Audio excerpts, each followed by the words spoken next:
Good evening, everyone. I hope that you are well and enjoying our 52 days of prayer. I know that I am. Yesterday was a day of reflection for those of us that are following along. How did you find this? Why not comment below and share with us one takeaway from the past week? I am excited to tell you about our next prayer in the 52 days of prayer journey. Our prayer starts in 1 Chronicles chapter 4. Did you know that a chronicle is an account of historical events presented in the order in which they occurred? There are 2 books of Chronicles in the Bible, and when we study and read them, it is hoped that they will give us an understanding of the overarching history of God's people right from the beginning. Chapters 1 through 3 in 1 Chronicles is the family lineage from Adam to the royal line of David and the house of Jesse. It highlights the various kings and chiefs who have reigned over the tribes of Israel. Like I said, tonight's prayer starts in chapter 4, where we continue to read about the descendants of Judah. And it is here we meet Jabez. We know very little about Jabez. His life is summed up in just 2 verses. The first tells us why he is called Jabez and that he's more honourable than his brothers. And the second is his prayer to God, which I think tells us about his character and priorities in life. So let's read it together. 1 Chronicles 4 verse 10 says, Jabez cried out to the God of Israel, "Oh, that you would bless me and enlarge my territory. Let your hand be with me and keep me from harm, so that I will be free from pain." And God granted his request. Jabez starts by asking God to bless him.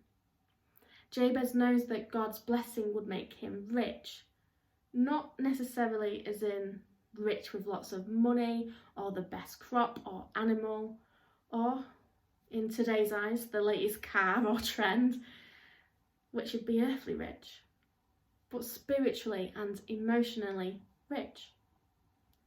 He knew that all things came from God, and that God's blessing upon him would extend from him to others through his works and deeds.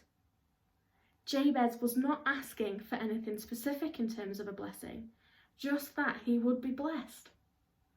In essence, he's saying to God, "Let your will be done."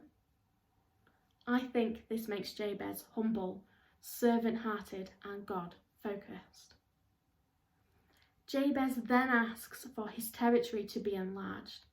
This could mean his literal territory where he lives, who he sees and works with, but it could also be extending his heart, his purpose and his usefulness. Either way, none of these things, I believe, are for Jabez's personal gain. Jabez then asks God to be with him. Jabez knows he can't do it alone, that he needs God and to be in community with him. Look at how we are right now in the middle of a global pandemic, and we are finding the power of community to be essential.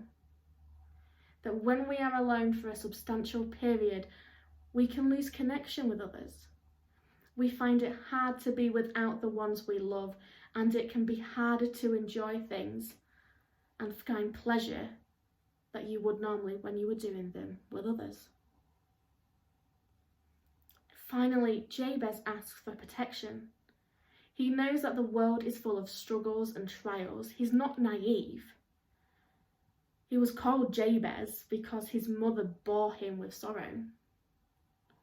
Maybe he was seen as a burden rather than a blessing to his own mother. Jabez knew that life has both good and bad elements to it. He doesn't ask to not experience them.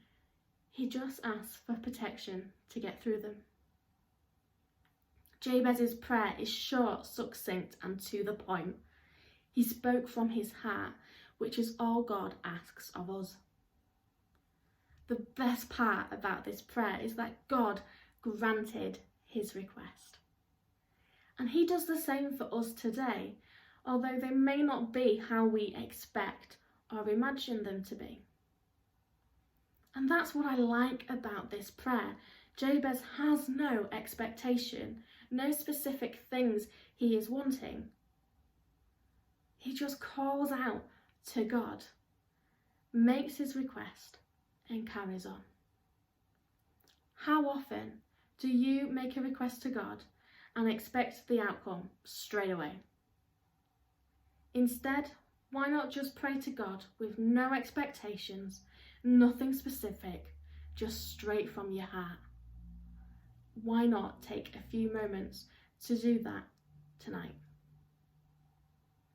Tomorrow we continue on our 52 days of prayer, and I hope you will join us again.